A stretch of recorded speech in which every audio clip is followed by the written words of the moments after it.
It's time to get ready for fall, and the rain is sure to come with it. Here's a couple easy tips to help you start sealing things up and protecting them from leaks, as well as a simple electrical tip. All right, guys, we're getting into late summer, early fall. This is time to start doing that caulking around the house and get it all sealed up and weather tight for the bad weather.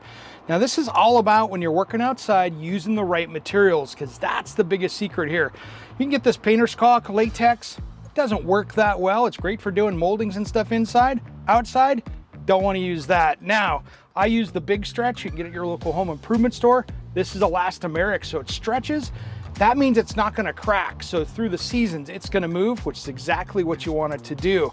Now, I'm going to show you how to put this stuff on here. This crack that I'm trying to seal up, which is between two materials, is tiny, which this isn't the best for. This stuff really needs to move a lot, but it's going to be good enough. So when I come in like this, I want to make sure that we've got this all cleaned out in this area right here. That way we're got something for that to stick to. One little secret is how much you cut off the tip of this. On this one, I've got to cut down really tiny because I just have a little tiny gap I'm doing. If this was a much larger one, I'd cut a little more off the tip. Now our secret is we've got this all cleaned out. Now I'm just going to come in here at an angle and come in here and just give this a nice little even bead of caulk down here. It doesn't take much. Take your time. If you start to see it stretch, you can always come back and hit it there. And where this is latex or water-based, it means that we can just use our finger and get it cleaned up. Now here's another tip here as well. This stuff is clear. When it dries clear, it's going to be pure. You're not going to have to see anything on the woodwork. It goes on white. When it's dry, that's how you know it's clear.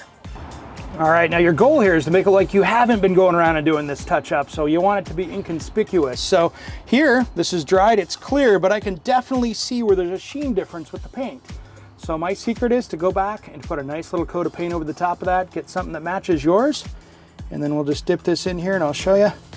We can just go along this and get this right up against it, and then you're good to go. All you have to do, take a few minutes. If it's under 50 degrees, you don't want to be doing this because it's not going to dry right. So that's the secret. It's the time of year to do some caulking, and I know you can handle it. All right, guys, today's pro tip is we're going to test our GFCI outlets. Now, these are wearing parts. That's a ground fault circuit interrupter. And so what happens is on many homes, especially in outside areas and around sinks, like in a bathroom or a kitchen, we have those to keep us from getting shocked or hurt. Now, here's the thing. We want to test those because about every 10 years they wear out. You can push the test button. That's one way to do it. But I've got this handy little tool that's going to make it a lot easier, and it's a safe way to test it. So what we do is we come in here and just have to literally plug it right into the outlet. What's cool is that tells us that we have a safe wiring right there.